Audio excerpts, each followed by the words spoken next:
many people, most people, you would argue, are resistant to change, and they will come to change when they want to. And often it's forced upon them, and that's when they mostly change. But to be willing to consistently change, to consistently explore, is quite rare. And there's a quote by a guy called Peter Medawar, and Medawar was a Brazilian-born British biologist. He was the guy who brought us skin transplants or heart transplants. But he made an observation about the human mind. He said, the human mind treats a new idea the same way it treats a strange protein. It rejects it.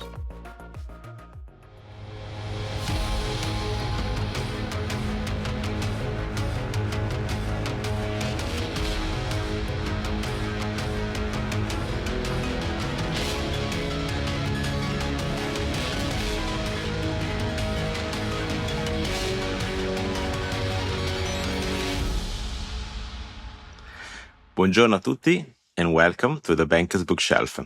The BBS is our monthly opportunity to learn from the authors of the most interesting books who challenge our thinking about the banking present and its fintech future. And today, I have the great pleasure to have in the show Aidan McCullen, the author of Undisruptable. Aiden, welcome to the show. Great to be with you, Paolo. Beautiful intro. Aiden, I am a Padawan in podcasting and you're a Jedi because your innovation show is 10 years old, I guess. So it's always a pleasure for me to follow your episodes, and the guests that you have in the show are amazing. And I'm so delighted that I can have you here today to share some of your views, personal, and what you learned from the other thinkers you've been meeting in the last 10 years with our audience. So when I think of you, I think three things. I think rugby, I think Undisruptable, okay, and I think podcasting. So can you tell us a bit more? Yeah, well, that's kind of the sequence of I think of things as reinventions or S-curve jumps, and we might talk about that later on, but my first experience of the real adult world was rugby. So I was a terrible athlete though, Paolo. As a child, I was often last picked in the playground and not very good at any sport. And I just learned that discipline paid off and persistence paid off early. And what I found was, as I progressed through rugby, the best players often just disappeared after a while, or they discovered alcohol, or they became ill-disciplined. And if you were a player that was just about mindset, like I was more disciplined than I was talented, you could go pretty far, and often much further than players who were really talented but not disciplined. So that's how I got into rugby. And I originally did it to learn French. I speak fluent French, and I did French and German in college. And I wanted to go on Erasmus, which is this great opportunity we have in Europe to do a year abroad. And for my year abroad, I first studied in Germany in Cologne, so in the University of Cologne. But during those 4 months, I just trained twice a day, 6 days a week, ate 10 meals a day. I was 21 and my body changed shape that year. And I got a professional contract then in France in the first division. And it was amazing. It was in a small town called Dax.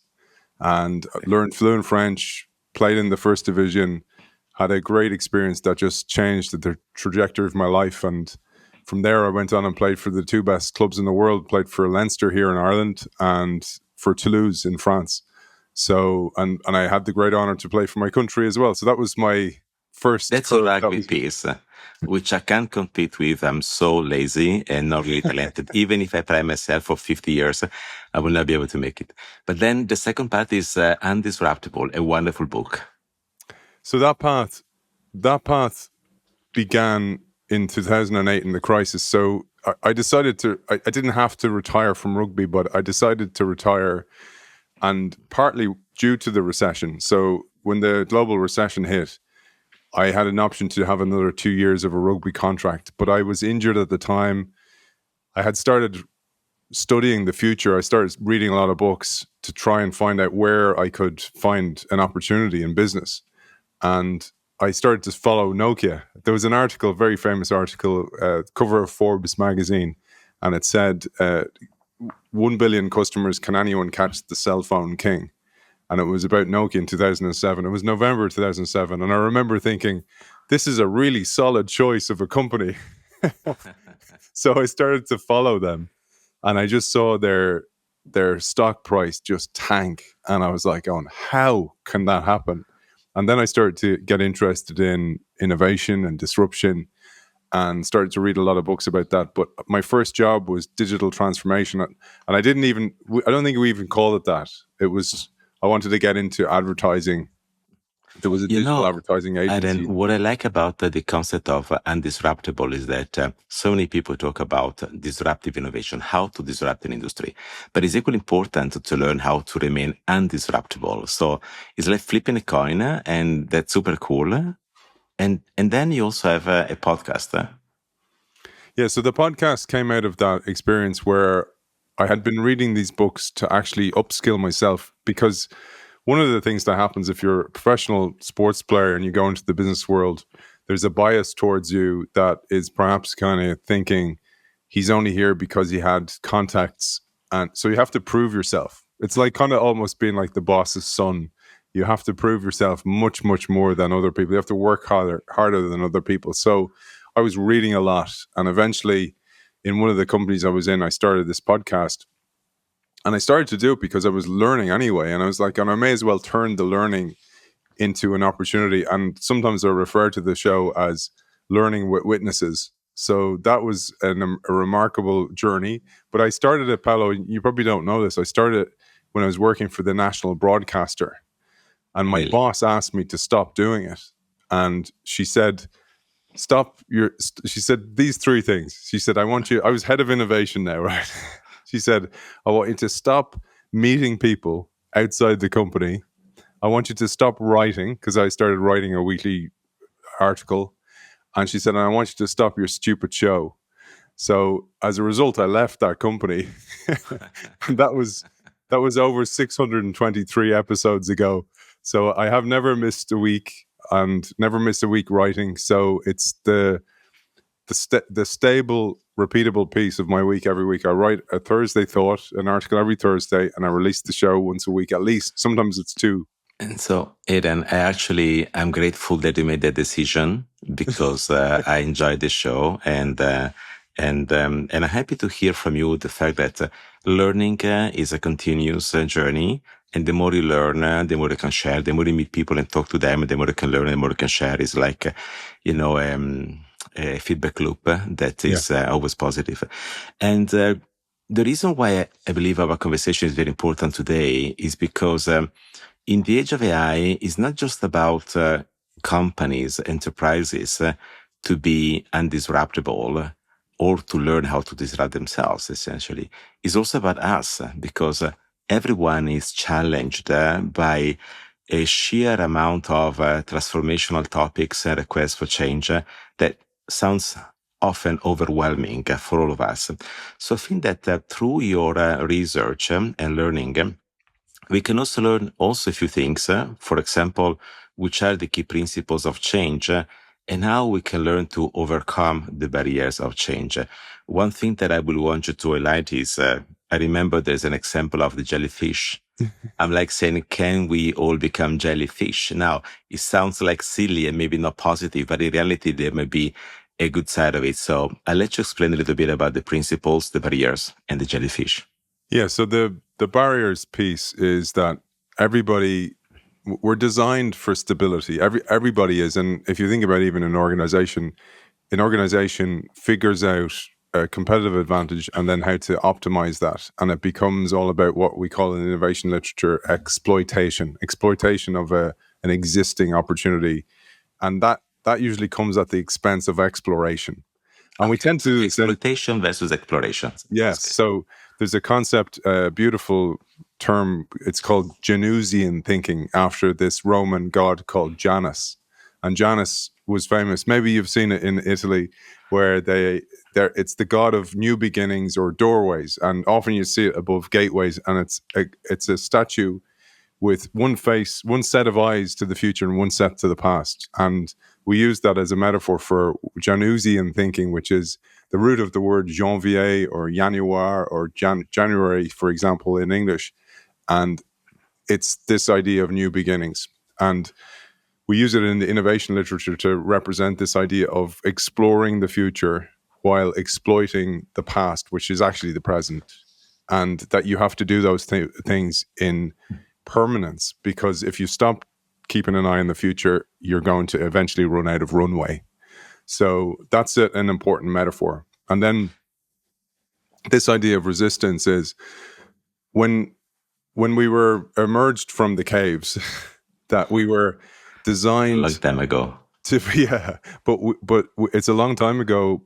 But the architecture of the human, the brain, is very, very slow to evolve. So we still have that archaic structure, and the decisions that we make are all about stability. Your brain wants to protect you all the time, which is also most people, you would argue, are resistant to change, and they will come to change when they want to.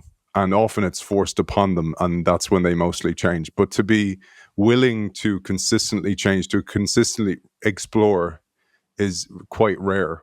And there's a quote by a guy called Peter Medawar, and Medawar was a Brazilian-born British biologist. He was the guy who brought us skin transplants or heart transplants. But he made an observation about the human mind. He said, the human mind treats a new idea the same way it treats a strange protein. It rejects it. And oftentimes, the bigger ambition you have, or the bigger idea about change, or off the track that you have exploited, the more resistance you are going to be to that. And that is pretty persistent in life. That's very interesting. Basically, what you said is that it is like we are wired for survival, but that somehow plays against us in the modern world. And that does not allow us to embrace change because we feel like it's a threat. So it takes more than spontaneity to understand that not always is a threat, but it can be an opportunity. So I remember you talk about the fact that people tend to look at results of actions in terms of positive things and negative things, and we tend to remember the negative things more than the positive things, while other people instead might just look at cause and effect without implied judgment. So what can we derive from this to learn how to change our behavior or work on our biases to be capable of at least understanding change? And being able to selectively choose what type of change we want, but in any case, won't stand still. So the problem is, most of us, if you think about it, you mentioned there, for example, how we're wired to be resistant, but it's more that we're designed for efficiency. So organizations here, as well as individuals, that we optimize energy as people, and organizations optimize organizational energy. So they put their bets where they're most sure for return, and you should do that. But the problem with that is you deny exploration, and exploration by its very nature will lead to what are seemingly failures that don't work out. But the problem is that it's about the learning from those failures. And you hear this, and it's like fail fast, fail often, but it doesn't quite capture the essence of this. And in the book, I introduced this concept called kintsugi thinking. And kintsugi is this idea of this beautiful art where you take like a broken bowl or a piece of crockery, and where it's cracked, instead of disguising the cracks, you celebrate them. So the artist will glue it back together and then put a golden lacquer, a golden design in the cracks. And I use that as an idea in the world, as you alluded to earlier on, Paolo, of AI and even faster change than we've ever experienced before, that you're going to experience what look like setbacks more than ever before in life. And if you see them as failures, that's firstly going to be no good for you. Instead, you see them as redirections or as learning opportunities, learning events. So I tried that thing. I didn't invest too much in it. I tried it. What can I derive from that? And it's almost like the old stage gate process we would have used in technology architecture. But it's like, give me a bit of budget in an organization. I'm going to try. I'm only going to spend this budget to learn, and then I'm going to report back on my learnings, and then I'm going to go again or not. And the organization then needs to see that as somebody who's very, very clever with your budget, who's only spending to these gates. So they're not going to spend a few million. They're actually going to spend as much as the budget teaches them. And then they're going to report back on those learnings and go, yes, this is working well, give me more. Or no, it's not working. Let's kill the project. And I think that's a nice metaphor for individuals as well, to treat learning that way. Okay, so Aiden, so far we spoke about exploitation and exploration. We talked about Giano Bifronte, so we need to look at the past, but also the future at the same time, because change is continuous. We discussed the way the Japanese mend broken pottery, and actually Japan used to be a great example of stability at the same time as great innovation. Not always it works, but we can see it in their history. And of course, the point is we have biases as individuals. So we are afraid of change, sort of we reject it like an unknown protein. And then we have to learn instead that this is something we have to live with. It's what I call fundamental uncertainty anyway, being the structural reality. However, there is a one. However, even if we make our journey and we learn that we can embrace change, not necessarily the organization we are in accepts that at the same time. So in your literature and in your business conversations, you also explore how can change be communicated within an organization in a way that is shared, embraced, discussed, lived for everybody's benefit. So what would you say about that? Yeah. So, and I need to come back to you on the jellyfish as well. I haven't forgotten that. Yeah, I haven't forgotten either. I want to leave it as the last, most precious piece. We'll leave that for people for the end. Yeah, people have to listen to the very end. So the communication aspect is so vital. There's a term, my fellow countryman, George Bernard Shaw, he said, the single biggest problem with communication is the illusion that it has taken place. And I love that saying because oftentimes people think message sent equals message received. And think here about if you're a senior leader or at the upper echelons of an organization, you're usually quite clear on the vision of the organization, the mission of the organization, the purpose. But as you go down the floors or the lift of an organization down to the lower levels, there's people in the organization who have no idea what the vision, mission, and principles of the organization are. And I say that leaders need to be extremely clear on that. And there's a beautiful way of thinking about this, is that you're extremely clear on vision, but extremely flexible about how you achieve that vision, because it's going to change. And this means that leaders need to be constantly storytellers inside the organization. And why that's important, Paolo, in our world, there's a great concept in innovation called a hunting zone. And a hunting zone is essentially articulating to the organization, where do we have the right to play or to hunt?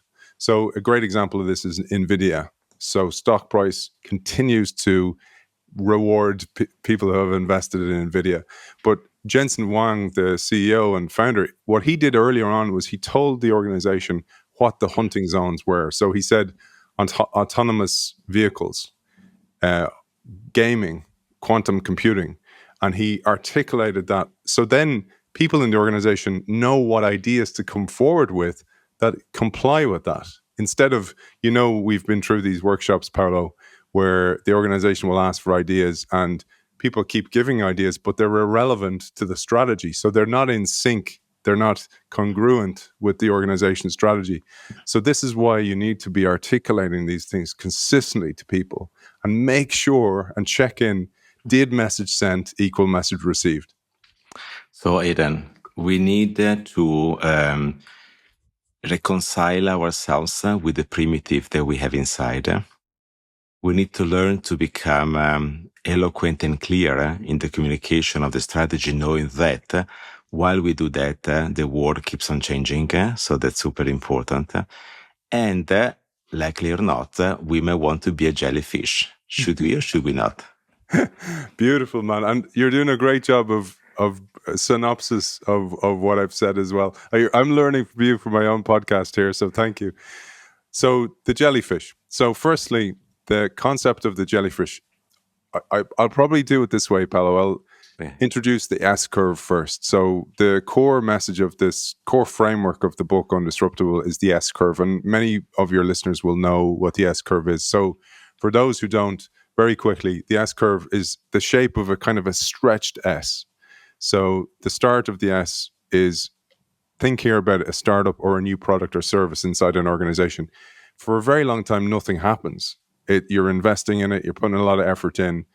And if you're lucky and you pass the chasm that Jeffrey Moore would talk about this in his book, Crossing the Chasm, you get to a growth phase of the S curve. So you start to rise up that S. But inevitably then you get to a phase where it plateaus. And just like the early stage, nothing's really happening here, but you have regular recurring revenue. But inevitably what happens is the S curve declines. So it goes to a phase of decline. So the question there is, well, what can I do about that? And the answer is to jump to a new curve. But the problem with jumping to a new curve is it always looks like a step backwards. So what I do in the book is I introduce a different curve, which I call the infinity curve, which is this idea of permanent reinvention. So if you think about the infinity curve, it's an S curve that rises, and as soon as it gets to the top of the curve, it doubles down on itself. So it plunges down again, and it goes through a reverse S. And that beautifully comes together as this symbol of infinity. So what does that have to do with a jellyfish? So the nerd that I am, Paolo, I mapped the life cycle of a jellyfish to an S curve. And an S curve, what happens here is a jellyfish starts off as this little blob. These are called polyps, little blobs of jelly. And then it gets bigger and it becomes more tubular and eventually becomes what's called a medusa. And it will die from old age, if it's lucky, or predation, so a predator catches it, or some environmental stress, or it's killed by disease, right? So that's just like a human. But that's a normal jellyfish. And what this specific jellyfish, and I learned this from my son, by the way, he was 9 at the time I wrote the book. He told me about this, Paolo. The immortal jellyfish. And the immortal jellyfish, the Latin name is Tortoptus dorni. The immortal jellyfish is a totally different type of fish. So what happens is it's made from stem cells. And when it goes through the same life cycle as a jellyfish and it encounters some type of stress, so in your world as a banker, so regulatory stress, a competitor, somebody who starts to slowly steal your lunch and then come more and more upstream and start to take more of your revenue streams. That's environmental stress in the business world. But what this jellyfish does is it plunges right back to the bottom of the ocean, just like that S curve doubling back on itself, and it unbundles itself into these little blobs once again, and it earns the right then to go through the life cycle again. And in laboratory conditions where there's no stress or there's no predation or disease, this jellyfish can do that forever, hence the name the immortal jellyfish. And I use that as this beautiful metaphor for what happens or what needs to happen both as an individual, but also as an organization or a platform where you need to constantly look at your bundles and unbundle them and redeploy them or reshuffle them in a new way to be able to compete in the new world. So, Aiden, I'm always fascinated and also entertained by our conversations. At the conclusion, I must say that what I've learned is that I must be an eloquent primitive that should be comfortable in going out hunting. And to be successful, I've got to be an immortal jellyfish so that I can master this infinite and continuous loop of change. This is just the tip of the iceberg of the stories and the insights that people can read in your book, Undisruptable. And even more, you can create continuously as you have a weekly show that I invite everyone to follow, the Innovation Show. So Undisruptable is my reading recommendation for this month.